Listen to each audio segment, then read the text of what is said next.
और यास तूफान की आहट ने पश्चिम बंगाल और ओडिशा के तटीय इलाकों को खौफजदा कर रखा था। साथ ही उसकी धमक यूपी तक के महसूस की जा रही है। यास को लेकर यूपी में भी अलर्ट जारी है। बेशक यास तूफान तटीय क्षेत्र में टकरा चुका है, लेकिन उसका असर अगले 48 घंटे तक यूपी के मौसम में महसूस किए जाने का अंदेशा है।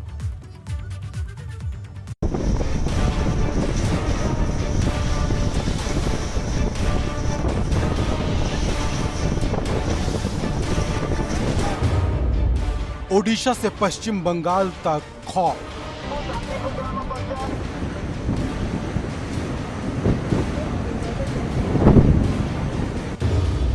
तूफान यास से अटकी लोगों की सांस।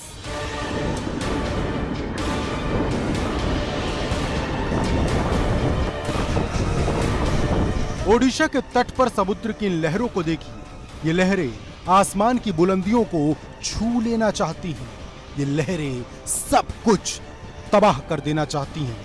यास तूफान की आहट देती इन लहरों का विकराल स्वरूप सब कुछ तबाह करने के लिए काफी है।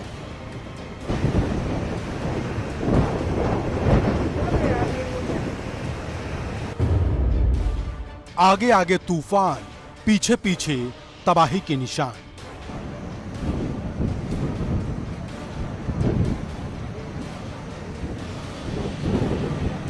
ओडिशा के केंद्रपाड़ा इलाके की इन तस्वीरों को देखिए। आसमान पर तूफान से पहले के इस बवंडर ने यास के खौफ को बयां कर दिया था।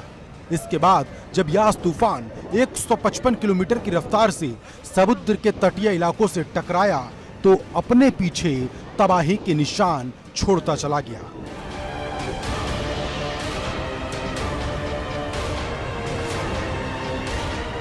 यास जहां जहां से गुजरा वहां वहां सब कुछ बिखरता चला गया। हर तरफ जिंदगी तितर बितर नजर आई। शहर से लेकर गांव तक, समुद्र से लेकर जमीन तक, हर तरफ सिर्फ और सिर्फ पानी और तेज लहरें नजर आ रही थी। लोहे की मजबूत चादरें तिनके की तरह आसमान में उड़ती नजर आईं। हवाओं का जोर इतना तेज कि रास्ते पर पड़ने वाली हर चीज उजड़ गई।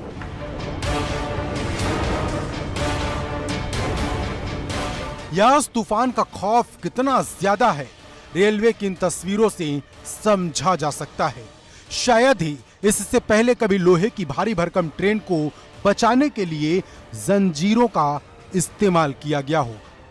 यास को लेकर जारी अलर्ट के बीच हावड़ा में ट्रेन को लोहे की मोटी जंजीरों से भी बांधा गया।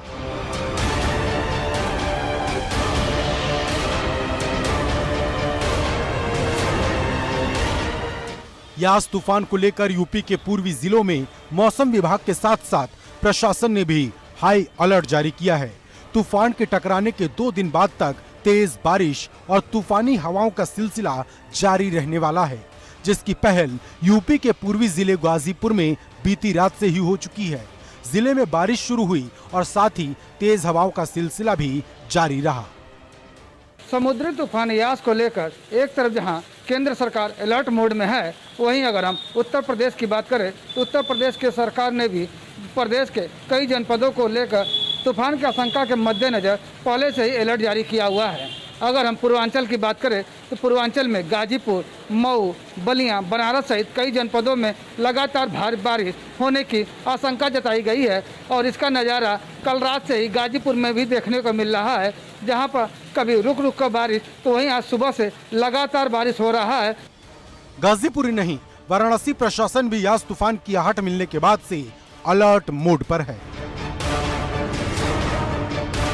पूर्वांचल के कई हिस्सों बलिया, गाजीपुर, मऊ में भारी बारिश का अलर्ट है, तो वहीं वाराणसी, चंदौली, भदोही, मिर्जापुर और सोनभद्र में भी तूफानी हवाओं के साथ बारिश की आशंका जाहिर है। इन आशंकाओं की आहट तेज हवाओं के रूप में शुरू हो चुकी है। अंदेशे को देखते हुए गंगा किनारे की नावों को बांध दिया गया है। साथ ही प्रशासन ने मछुआरों से अगले 24 घंटे तक नदी से दूर रहने का अलर्ट जारी किया है। इसके अलावा प्रशासन ने इमरजेंसी के लिए टोल फ्री नंबर भी जारी कर दिया।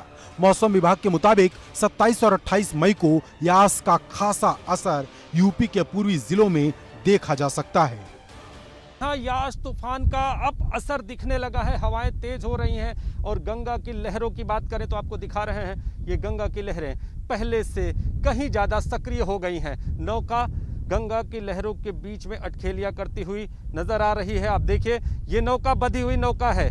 किनारे पर जो नाविक हैं उन्होंने अपनी नौका को बांधकर उन्हें सुरक्षित कर लिया है और प्रशासनिक तौर पर भी नाविकों को बता दिया गया है कि आप अपनी नौका का संचालन जब तेज हवाएं हों तो ना करें। और इसके साथ ही यहाँ पर प्रशासन ने जो टोल फ्री नंबर है उसको जारी किया है कि किसी भी अनहोनी की आशंका मात्र से तत्काल प्रशासन को सूचित करें। प्रशासनिक टीम मदद के लिए जाएगी।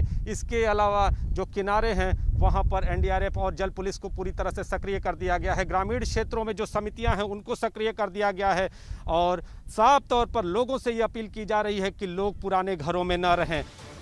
भारतीय मौसम विज्ञान विभाग के मुताबिक झारखंड में कुछ जगहों पर हवा की रफ्तार 60 किलोमीटर प्रति घंटे तक रह सकती है, जो कि रात तक धीरे धीरे कमजोर होने के संकेत हैं।